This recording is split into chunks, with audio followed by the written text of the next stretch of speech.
Hanya sedikit manusia yang mempercayai video ini, setidaknya pada awalnya.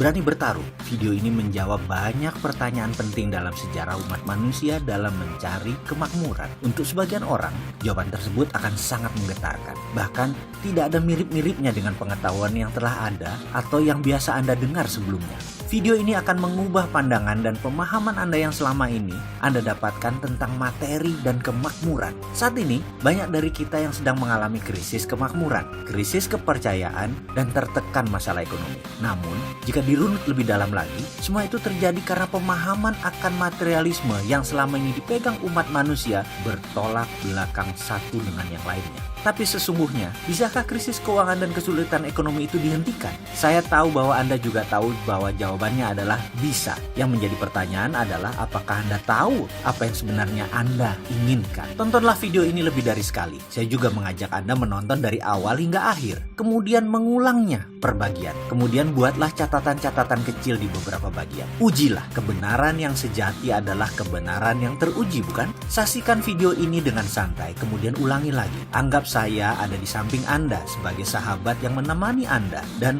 berbagi rahasia kecil kepada Anda. Tontonlah video ini dengan hati, tapi pastikan gunakan lebih dari satu hati. Hati-hati. Banyak informasi dalam kehidupan ini, terutama dalam mencari kemakmuran, menjadi tidak akurat setelah Anda menonton video ini. Tetapi garansi, pasti hasilnya lebih baik. Itulah jawaban mengapa dunia sekarang dalam bahaya yang sangat besar, karena kemakmuran seakan tidak bisa dicapai oleh semua orang. Hanya segelintir orang yang kebetulan bernasib baik memperolehnya. Kembali pilihan ini ada pada kita. Siapkah Anda menulis sejarah hidup Anda? Kita mulai dengan otak sama, nasib beda. Ketika berbicara soal kemakmuran, prosperity conscious atau kesadaran kaya selalu menjadi hal pertama yang saya bahas adalah kata-kata. Ini menekankan bahwa cara kerja otak adalah pilihan. Jadi bagaimana Anda memprogram otak Anda untuk menjadi seorang yang kaya, Andalah yang menentukan. Artinya, kaya itu pilihan. Siapa yang ingin mendapatkannya pasti dapat, karena kaya itu hak semua orang. Ini sekilas fakta tentang otak. Bangsa manapun di dunia, ukuran otaknya, baik ukuran panjang syarafnya, jumlah pengantar kimianya dalam otak, maupun sensornya, semuanya sama. Kecepatan kemampuan berpikir, yang oleh sebagian orang disebut IQ, juga tidak berbeda jauh. Intinya kemampuan menyimpan datanya juga sama. Jika manusia diibaratkan komputer, anggap saja otak itu hardware, dan semuanya sama. Lalu, di mana bedanya? Mengapa yang satu lebih sehat dari yang lain? Mengapa yang satu mudah tertawa? Yang lain selalu sengsara? Mengapa yang satu mudah mendapat jodoh? Yang lain selalu sendiri? Mengapa yang satu lebih cepat mendapatkan uang? Yang lain tetap saja miskin? Ada sebuah fakta, jika saya menyebutkan 375 nama orang, kemudian harta tersebut dari mereka digabungkan semua, nilainya sama dengan kekayaan 3 miliar manusia. Ya, 375 orang, kekayaan sama dengan kekayaan 3 miliar manusia. Di antaranya kita sebut Bill Gates, Donald Trump, Warren Buffett, Lakshmi Mittal, Paul Allen, Mark Cuban, Jeff Bezos, Rupert Murdoch, dan saya bisa melanjutkan sampai 375 orang. Orang-orang seperti mereka ini memiliki jumlah kekayaan sama dengan 3 miliar manusia digabungkan. Jadi kesimpulan, otak sama, nasibnya beda. Nasib, ini batu sandungan pertama. Ada sebuah sistem pada manusia yang namanya belief system atau sistem keyakinan. Ini ditanam di subconscious atau di pikiran bawah sadar seseorang. Jika sudah ditanam di posisi ini, untuk mengubahnya perlu teknik khusus. Kalau menggunakan cara biasa tidak akan pernah berubah. Misalnya kebiasaan merokok. Maaf ya, saya mengambil contoh merokok karena mudah dipahami. Saya tidak merokok, tapi saya bukan anti orang perokok. Prinsip saya merokok itu baik, tidak merokok itu lebih baik. Itu hanya sebuah pemahaman dan pengambilan posisi dalam melihat sesuatu. Kembali ke merokok sebagai contoh. Dalam iklan televisi dikatakan secara vulgar, merokok bisa menyebabkan kanker, gagal janin, penyakit paru-paru, dan lain sebagainya. Apakah dibaca oleh setiap perokok? Iya, namun apakah mereka lantas berhenti merokok karena takut akan peringatan tersebut? Tidak juga. Mengapa? Itulah kerja otak.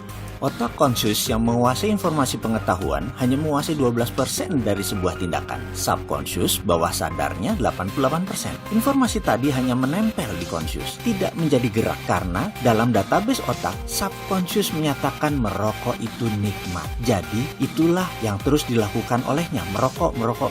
Subconscious lah yang berkuasa, 5 kali lebih kuat dari kekuasaannya conscious. Sekarang kita kembali ke prosperity conscious atau kesadaran kemakmuran atau IQ IQ kaya atau tulang kaya atau balung sugih, apapun itu, bagi Mind Master atau sang pemilik otak ini semacam software. Jadi 375 orang kaya memiliki software ini, sedangkan 3 miliar manusia belum memiliki software ini. Bisa menerima? Masih berat? Masih bertanya, di mana itu nasib? Ya, ini pertanyaan kecil dari kelompok besar. Ini pertanyaan saya pula. Saya mengalami jalan kehidupan yang turun naik seperti gelombang laut selagi badai. Saya pernah memiliki materi berlimpah, tapi 3 tahun kemudian tinggal di rumah kontrakan dan masih menanggung hutang yang besar lagi. Kemudian kembali berlimpah materi, kemudian kembali terpuruk, kembali lagi naik ke atas, lalu berbalik begitu sampai di puncak. Saya sudah mengalami beragam kisah untuk bisa menjadi diri saya sekarang. Ketika itu saya banyak mempertanyakan nasib dan urusan jalan hidup. Hingga akhirnya saya memutuskan untuk belajar dan mencari kemanapun untuk mendapatkan jawaban pertanyaan saya yang terbesar. Nasib itu pemberian Tuhan atau buatan manusia? Itu pertanyaan saya. Saya tidak kaget jika pertanyaan itu membuat Anda memutuskan berhenti menonton video ini hingga di chapter ini. Karena belief system Anda menyatakan rezeki sudah ada yang mengatur. Sementara kalau diteruskan ternyata rezeki itu manusia yang mengatur. Yang selama ini kita kenal dan melaksanakan sesuai sistem Tuhan. Ini sungguh menyesakkan, bukan? Tapi kalau itu kebenaran yang terjadi, bagaimana? Izinkan kosongkan gelas Anda. Ke depan akan ada banyak hal yang menyesakkan dada Anda. Saya tetap akan melanjutkan kisah dalam video berikutnya untuk Anda sahabat semua. Karena saya tahu sekali, fakta bisa merubah kebenaran. Ya, kebenaran Anda akan ditantang ke batas ujung dengan fakta-fakta yang akan saya berikan. Beranikah Anda meneruskan video selanjutnya?